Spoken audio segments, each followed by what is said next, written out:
الحمد للہ وحدہ والصلاة والسلام علی من لا نبی بعدہ اما بعد فاعوذ باللہ من الشیطان الرجیم بسم اللہ الرحمن الرحیم قال اللہ عز وجل فی کتابہ العزیز واتقوا النار التي أعدت للكافرين وأطيعوا الله وأطيعوا الرسول لعلكم ترحمون وسارعوا إلى مغفرة من ربكم وجنة عرضها السماوات والأرض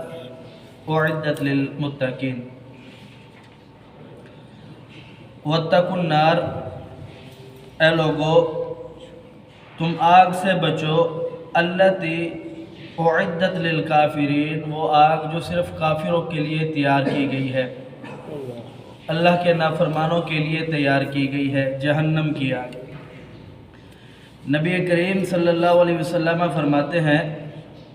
کہ یہ جو دنیا کی آگ ہے اور آخرت کی جو آگ ہے، اتنا ان دونوں آگوں کے درمیان فرق ہے کہ اس دنیا کی آگ سے 70% زیادہ اس آگ کی تپش ہے، اور اس آگ کی کیفیت یہ ہے کہ اونٹ کے برابر اس جہنم کے اندر انگارے ہوں گے، جس کا ایندھن انسان اور پتھر ہوں گے۔ اب یہاں اللہ رب العالمین بیان فرما رہے ہیں، اے لوگو آگ سے بچو، آگ صرف رب تعالیٰ نے کافروں کے لیے تیار کی ہے۔ جناب ابو سعید خدری رضی اللہ تعالیٰ عنہ بیان فرماتے ہیں کہ رسول اللہ صلی اللہ علیہ وسلم نے بیان فرمایا کہ جب جنتی جنت میں چلے جائیں گے اور جہنمی جہنم کے اندر چلے جائیں گے تو رب تعالیٰ فرشتوں کو حکم دیں گے کہ جس کے دل کے اندر رائی کے برابر بھی ایمان ہونا، اسے جہنم سے نکال کر کے جنت میں ڈال دو، کیونکہ آگ جو ہے یہ کافروں کے لیے تیار کی گئی ہے۔ سزا ضرور ملے گی مسلمان کو، ایمان والے کو، اگر اس نے رب کے ساتھ شرک نہیں کیا، موحد ہے، تو پھر اس کا آخری ٹھکانہ جنت ہے۔ آگے رب تعالیٰ فرماتے ہیں وَأَطِيعُوا اللَّهَ وَأَطِيعُوا الرَّسُولَ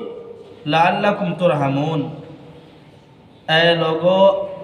اللہ کی اطاعت کرو اور اس کے رسول کی اطاعت کرو تاکہ تم پر رحم کیا جائے۔ رحم اللہ رب العالمین کی بہت بڑی نعمت ہے۔ نبی کریم صلی اللہ علیہ وسلم ارشاد فرماتے ہیں، کائنات کے سب سے افضل ترین انسان،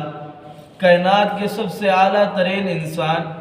جن کی زندگی کو رب تعالیٰ نے مسلمانوں کے لیے آئیڈیل، نمونہ، قانون، ضابطہ، حیات بنا کر کے مسلمانوں کو دے دیا، لَقَدْ كَانَ لَكُمْ فِي رَسُولِ اللَّهِ أُسْوَةٌ حَسَنَةٌ، کہ پیغمبر کی زندگی تمہارے لیے ایسا نمونہ ہے کہ تم اگر اس زندگی پر عمل کرو گے تو تمہاری آخرت بھی بن جائے گی، دنیا بھی بن جائے گی۔ وہ پیغمبر بیان فرما رہے ہیں کہ میں بھی رب کی رحمت کے علاوہ جنت میں جا نہیں سکتا، میں نبی بھی رب کی رحمت کے علاوہ جنت میں نہیں جا سکتا، کیونکہ رب نے نعمتیں اتنا دی ہے۔ ہم جتنی بھی عبادت کر لیں، پیغمبروں کے تو شب و روز عبادات میں گزرتے ہیں۔ سیدہ عائشہ بیان فرماتی ہیں کہ آپ علیہ السلام کی ایڑیاں سوج جاتی تھی نماز تہجد پڑھ پڑھ کے، تو وہ پیغمبر کہتا ہے کہ میں اپنے اعمال کی بنیاد پر جنت میں نہیں جا سکتا، میں جاؤں گا تو رب کی رحمت کے ساتھ جنت میں جاؤں گا۔ تو پیغمبر علیہ السلام جب اللہ کی رحمت سے جنت میں جائیں گے تو پھر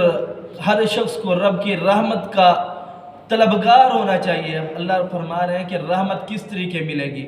اللہ فرماتا ہے کہ اللہ کی اطاعت کرو اور اس کے رسول کی اطاعت کرو تاکہ تم پر رحم کیا جائے۔ اس سے معلوم ہوا کہ اللہ اور اس کے رسول کی اطاعت کے بغیر رب کے جو رحم ہے یہ انسان پر ہو نہیں سکتا۔ رحم اس وقت ہوگا جب اللہ کی اطاعت اور رسول اللہ صلی اللہ علیہ وسلم کی اطاعت ہوگی، پھر اللہ کا رحم بھی ہوگا، اللہ رب العالمین بخش بھی دیں گے۔ غلطیاں کوتاہیاں انسان کے پاس ہوتی ہیں، کل بنی آدم خطاء، حضرت آدم کی جو اولاد ہے یہ خطا کار ہے، اور بہترین خطا کار کون ہے؟ رسول اللہ صلی اللہ علیہ وسلم فرماتے ہیں کہ بہترین خطا کار وہ ہے جو گناہ کرنے کے بعد رب سے معافی مانگے۔ رسول اللہ صلی اللہ علیہ وسلم کی حدیث ہے،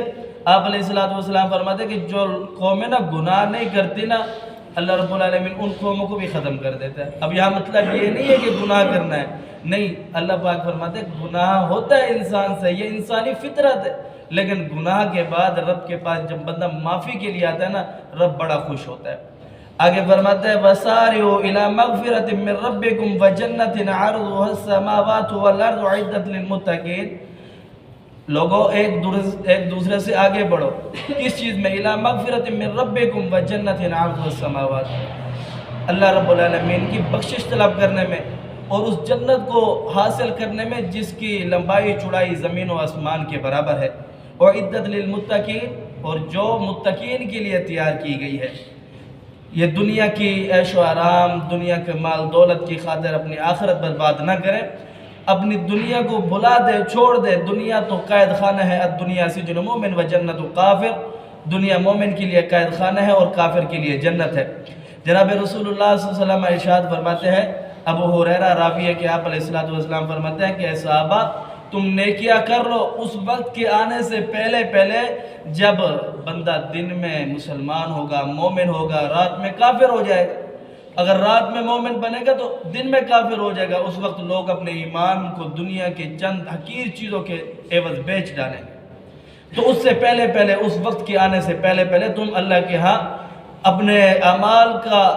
ایک ڈھیر لگا دو، اللہ رب العالمین جو تم سے قیامت کے دن راضی ہو جائے، اس سے پہلے اس وقت کے آنے سے پہلے اس فتنوں کے آنے سے پہلے اللہ سمجھنے عمل کی توفیق دے۔ اقول قولی ھذا استغفر اللہ لی ولکم ولسائر المسلمین۔